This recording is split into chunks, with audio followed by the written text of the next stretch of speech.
ರಾಜೀನಾಮೆ ಕೂಗು ಜೋರಾಗ್ತಾ ಇದೆ. ಸಿಎಂ ರಾಜೀನಾಮೆಗೆ ವಿಪಕ್ಷ ನಾಯಕ ಆರ್ ಅಶೋಕ್ ಮತ್ತೊಮ್ಮೆ ಆಗ್ರಹಿಸ್ತಾ ಇದ್ದಾರೆ. ನಿರ್ಮಲಾ ಸೀತಾರಾಮನ್ ಬಗ್ಗೆ ಮಾತನಾಡುವಂತಹ ನೈತಿಕತೆ ಕಾಂಗ್ರೆಸ್ನವರಿಗಿಲ್ಲ. ಲೋಕಾಯುಕ್ತದಲ್ಲಿ ಅಧಿಕಾರಿಗಳನ್ನ ವರ್ಗಾವಣೆ ಮಾಡಿದ್ದಾರೆ. ತಮಗೆ ಬೇಕಾಗಿರೋರನ್ನ ತಂದು ಕೂರಿಸಿಕೊಂಡಿದ್ದಾರೆ.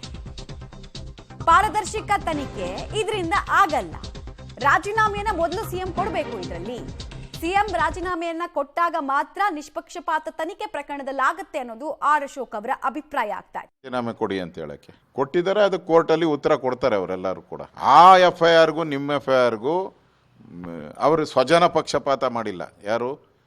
ನಿರ್ಮಲಾ ಸೀತಾರಾಮ್ ಅವರು ಅವರ ಫ್ಯಾಮಿಲಿಗೆ, ಅವರ ಕುಟುಂಬಕ್ಕೆ, ಅವರ ಮಕ್ಕಳಿಗೋ ಅಥವಾ ಅವರ ಗಂಡನಿಗೋ ತಗೊಂಡಿದ್ರೆ ನೀವು ಹೇಳ್ಬೋದಾಯಿತು.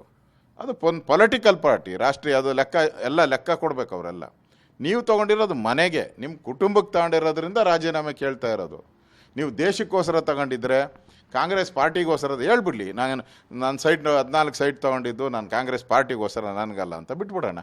ನೀವು ಯಾವುದೋ ಹೋಲಿಕೆ ಮಾಡೋಕ್ಕೆ ಹೋಗಕ್ಕೆ ಹೋಗಬೇಡಿ. ಇನ್ನೂ ಸಿಕ್ಕಾಕಂತೀರ ನೀವು. ಆ ರಾಜೀನಾಮೆಗೆ ಈ ರಾಜೀನಾಮೆ ಕೌಂಟ್ರ್ ಆಗಲ್ಲ ಅಂತ ಸಂಬಂಧನೇ ಇಲ್ಲ.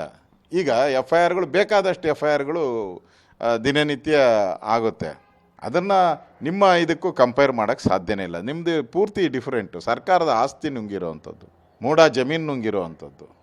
ಈಗ ನಿರ್ಮಲಾ ಸೀತಾರಾಮ್ ಅವರು ಅವ್ರ ಸ್ವಂತಕ್ಕೇನ ಬಾಂಡ್ ತಗೊಂಡು ಇಟ್ಕೊಂಡಿದ್ರೆ ಅದು ತಪ್ಪು, ಅವ್ರ ಕುಟುಂಬಕ್ಕೆ ತಗೊಂಡಿದ್ರೆ ತಪ್ಪು. ಒಂದು ಪೊಲಿಟಿಕಲ್ ಪಾರ್ಟಿ, ಅದು ಪೊಲಿಟಿಕಲ್ ಪಾರ್ಟಿದು ಆಡಿಟ್ ಆಗುತ್ತೆ. ಅದಕ್ಕೆ ಟ್ಯಾಕ್ಸ್ ಇದೆ, ಇನ್ಕಮ್ ಟ್ಯಾಕ್ಸ್ ಇದೆ, ಸೇಲ್ ಟ್ಯಾಕ್ಸ್ ಎಲ್ಲ, ಅದೇನೇನಿದೆಯೋ ಎಲ್ಲ ನೀವು ತಗೊಂಡಿದ್ದೀರಾ, ನಾವು ತಗೊಂಡಿದ್ದೀರಿ. ತಪ್ಪೇನೈತೆ ಅದರಲ್ಲಿ? ಸಿದ್ದರಾಮಯ್ಯನವರು ರಾಜೀನಾಮೆ ಕೊಡೋದಿಲ್ಲ ಅಂತ ಖಡಾಖಂಡಿತವಾಗಿ ಹೇಳ್ತಾ ಇದ್ದಾರೆ. ನೀವು ಯಾವ ರೀತಿ ಹೋರಾಟ ಮುಂದುವರಿಸ್ತೀರಾ? ಎಷ್ಟು ಮಟ್ಟಿಗೆ ಒತ್ತಡ ಹಾಕ್ತೀರಾ ಅಂತ? ಈಗ ನಾಗೇಂದ್ರ ಸಂದರ್ಭದಲ್ಲೂ ಕೂಡ ಮಂತ್ರಿ ಆಗಿದ್ರಲ್ಲ ನಾಗೇಂದ್ರ, ವಾಲ್ಮೀಕಿ, ಆಗಲೂ ನಾವು ಕೊಡಲ್ಲ ಅಂತಂದರು, ಆಮೇಲೆ ಕೊಟ್ಟರಲ್ಲ. ಹಾಗೆ ಇದನ್ನು ಕೂಡ ಈಗ ಕಾನೂನಿಗಿಂತ ದೊಡ್ಡವ್ರು ಯಾರೂ ಇಲ್ಲ. ನಾನು ಕೊಡಲ್ಲ ಅಂದರೆ ಕಾನೂನು ಬಿಡಬೇಕಲ್ಲ. ಕಾನೂನು ಅಡಿಯಲ್ಲಿ ಎಲ್ಲರೂ ಸಮಾನರೇ. ಅದರಿಂದ ಇನ್ನು ಈಗ ಹೈಕೋರ್ಟ್ಗೆ ಹೋಗಿದ್ದಾರೆ, CBI ತನಿಖೆ ಕೇಳ್ತಾ ಇದ್ದಾರೆ. ನನಗನ್ಸ್ತೈತೆ ನೋಡಿ, ಇಲ್ಲಿ ಇದುವರೆಗೂ ಕೇಸು ಲಾಡ್ಜ್ ಮಾಡೋಕ್ಕೂ ಕೂಡ 48 ಗಂಟೆ ಟೈಮ್ ತೊಗೊಂಡಿದ್ದಾರೆ ಪೊಲೀಸರು.